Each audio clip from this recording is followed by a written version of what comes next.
Vale, le llamo a él y digo, hello, ¿qué pasa? No, Ilenia, es que lo tenemos que contar porque así la gente ya no nos pregunta por Twitter porque yo estoy harto. ¿Vale? Eso- Es su respuesta, esa ¿vale? es tu ¿Qué historia. pasa? Esa es tu No, historia. esa es la historia. No, es-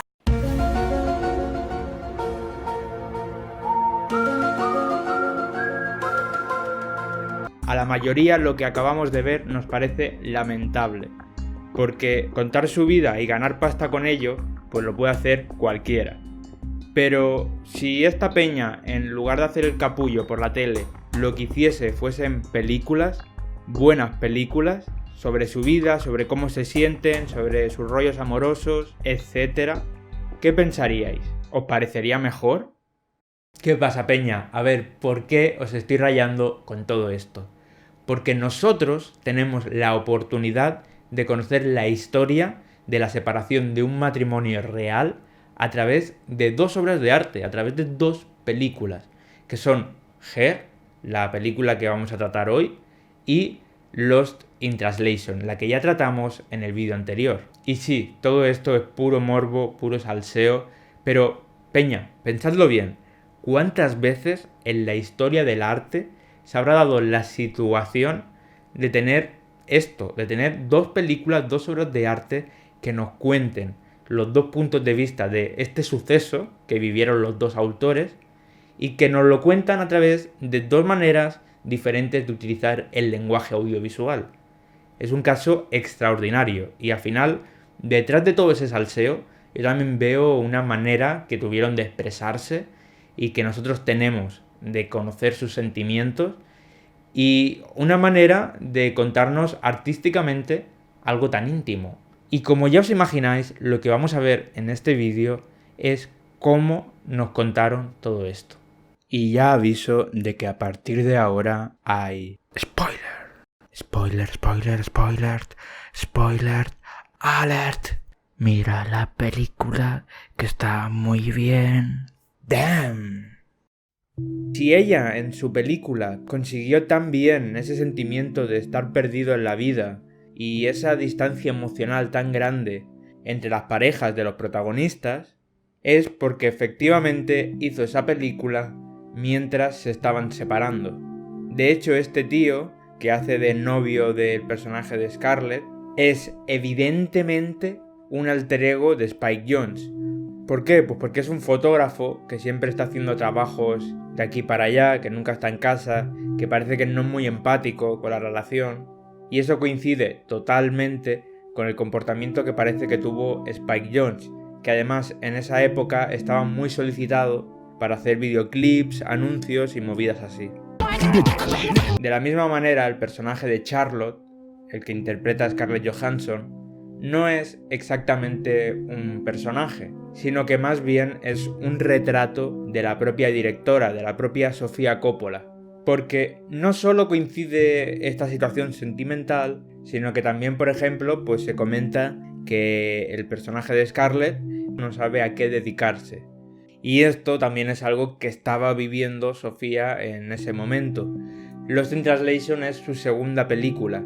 Solo hizo una antes, Las Vírgenes Suicidas, que sí que es verdad que fue muy bien recibida por la crítica, pero que luego a nivel de público, a nivel comercial, pues pasó súper desapercibida. Así que no fue una película que ella pudiese decir, ok, me dedico a esto, ya está solucionado. Y antes de eso, intentó ser modelo y también intentó ser actriz. Su padre la enchufó en El Padrino 3, pero las críticas la mataron. La pusieron como una mierda de actriz y básicamente también tuvo que tacharlo de la lista. Pero estos no son los únicos elementos de este retrato, porque tanto el vestuario como la música son simplemente lo que ella vestía y lo que ella escuchaba en esos tiempos de separación. Así que, como veis, aunque Sofía sabe universalizar su historia, hacer que esa sea la historia de cualquier persona que se haya sentido así en algún momento de su vida, en el fondo trata algo muy concreto, muy personal y muy íntimo. Y Spike Jonze, bastantes años después, decidió contestarle con otra película, con Her. ¿Cómo podemos saber esto? Pues a ver, como digo, la película se titula Her. ¿Y de qué va esta película? Pues también va de un hombre que está en proceso de separación, que su mujer o su exmujer está muy cabreada, está muy decepcionada e insiste en separarse, pero él a su manera todavía está enamorado y no se ve preparado para firmar los papeles. Y en este largo proceso de separación se instala un nuevo sistema operativo, una nueva inteligencia artificial que, para que me entendáis, es una especie de Siri muy avanzada que ya es capaz de pensar por ella misma, de tener opinión, de tener sentimientos y de tener un carácter. Es decir, de comportarse como una persona. Y él se enamora de esta Siri, que claro, naturalmente tiene que tener una voz. ¿Y quién interpreta su voz? Pues al loro, redoble de salseo, Scarlett Johansson, la protagonista de Lost in Translation. A ver, Spike Jonze, sutil no eres.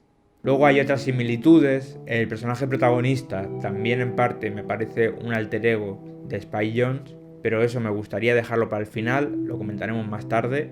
Pero luego además también, por ejemplo, en el personaje de la exmujer, yo veo a Sofía Coppola. En fin, la cosa va más porque, por ejemplo, en esta película también la ciudad tiene su importancia. Mirad estos planos, cuánto ocupa la ciudad de la composición y lo poquito que ocupa él. Ciudad que, por cierto, está rodada parcialmente en Los Ángeles, parcialmente en Shanghái, otra ciudad asiática, a la que además Spike también le da algunos planos detalle y también hace con ella este tipo de planos con el personaje en el interior y al otro lado, a través de una pared o de una ventana de cristal, la ciudad de fondo.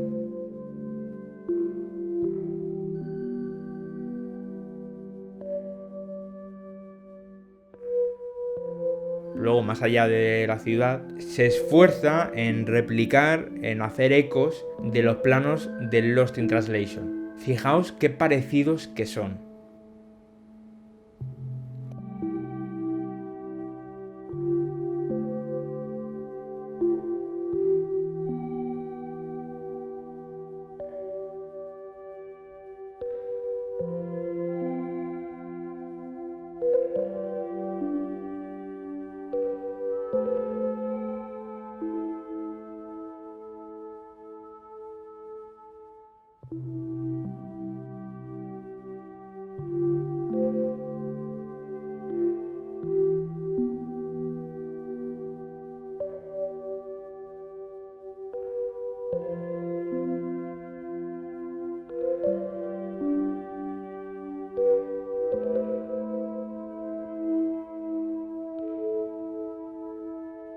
Otra coincidencia más es que, digamos que los clímax de ambas relaciones suceden con un momento musical.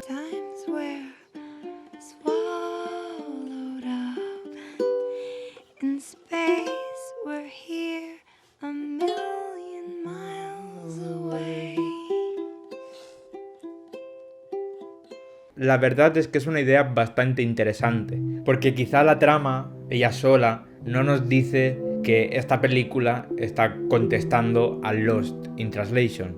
Pero si le sumas todo el audiovisual, entonces sí, nos dice que estamos viendo el otro lado de esa historia, de esa separación. En fin, una vez sabemos que comparten una serie de ideas, de conceptos, vamos a ver cómo los utiliza cada película. Y me sabe un poco mal, pero aquí voy a tener que empezar a meter un poco de caña. ¿Por qué caña? Porque por un lado me parece interesante esto que hace Her con el audiovisual hacer estos ecos, ¿no? Pero por otro me molesta un poco, porque me da la sensación de que se ha conformado con eso, con hacer ecos, cuando en realidad le podría haber sacado bastante más provecho. Y digo esto porque podría haber aprovechado estas ideas para, aparte, darle un significado dentro de su propia historia, dentro del universo de Her. Pero no consigo ver que haga eso. Creo que utiliza esas ideas, pero quitándole todo su significado y todo su simbolismo. No veo que el uso que le da a la ciudad tenga una repercusión con el estado psicológico del personaje en ese momento. Pone los planos y ya está. No tiene la exactitud que tenía Sofía a la hora de colocar esos planos. Es decir, igual están en un momento de puta madre, que están genial, y me pones un plano donde la ciudad tiene una presencia importante. Entonces ya esa idea se está desdibujando. Os voy a poner un ejemplo muy concreto y creo que bastante bueno de cómo un mismo plano o una misma idea gana mucho en una película y pierde en otra. Fijaos en este plano. Este plano, su idea estética es evidentemente la misma que este otro plano que tanto tratamos en el vídeo anterior y que ya vimos lo preciso y poético que era. Pero aquí no tiene ningún significado, simplemente está, por hacer el eco y porque es atractivo visualmente, pero fin. Porque el de Sofía estaba en un momento que era idóneo y concreto, y además tenía toda una construcción de conjunto detrás. Es decir, nos habían dado un motivo para que fuese en Tokio, nos habían puesto los planos detalle, nos habían puesto los planos con la ciudad de fondo, que también estaban bastante mejor utilizados. Y nos habían puesto ya otro plano anterior, también bastante importante, que ya apuntaba hacia la idea de este plano. Sofía había hecho un puzzle que tú, cuando encajabas todas las piezas, veías el dibujo de lo que iba el puzzle. Pero Spike nos da una pieza que sobra o la típica que se pierde por ahí y que no vuelves a ver. Y que no entiendes por qué coño estaba en la caja. Porque a ver, en Her no hay ningún otro plano que sea parecido a este y el momento en el que está no me encaja nada. Está, para que os ubiquéis un poco, en el momento en el que él se acaba de instalar el sistema operativo y está teniendo sus primeras conversaciones con él, o con ella, mejor dicho. Pero es un momento en el que no veo ningún sentido a este tipo de plano. Uno podría decir, a lo mejor parte de darle el mismo significado que le dio Sofía, pues ya desde el primer momento es como que esta relación que acaba de nacer, pues está condenada y pronto desaparecerá.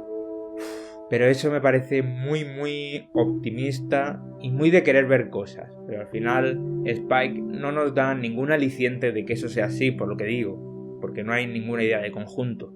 Tú puedes saber cuál es el dibujo cuando tienes todas las piezas, pero si solo tienes una, no hay dibujo. Pero, por ejemplo, una idea así rápida, y bastante facilona, las cosas como son. Pero si pusiese este mismo plano justo después del momento en el que él se encuentra con su exmujer y ella se ríe de que esté saliendo con un robot, con una inteligencia artificial, justo después de eso, cuando él empieza a estar más inseguro y más distante de Samantha, de la Siri de esta película, pues ahí, en esos momentos de fragilidad, creo que el plano expresaría mucho más. Y desde luego tendría mucho más sentido. Seguirías teniendo este eco a Lost in Translation, pero además aportaría a esta historia, a esta película, y no solo a la de Sofía.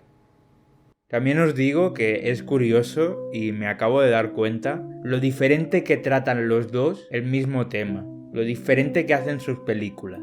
Porque si ella optó por un guión más minimalista, que al final la trama de Lost in Translation es nada, es los pocos días que pasaron juntos el personaje de Scarlett y el personaje de Bill Murray. Y ni siquiera hay sucesos como muy intensos o muy importantes en esos días. O sea, es un amor muy contenido y hay un beso al final. Ni se acuestan, ni se besan antes, ni nada.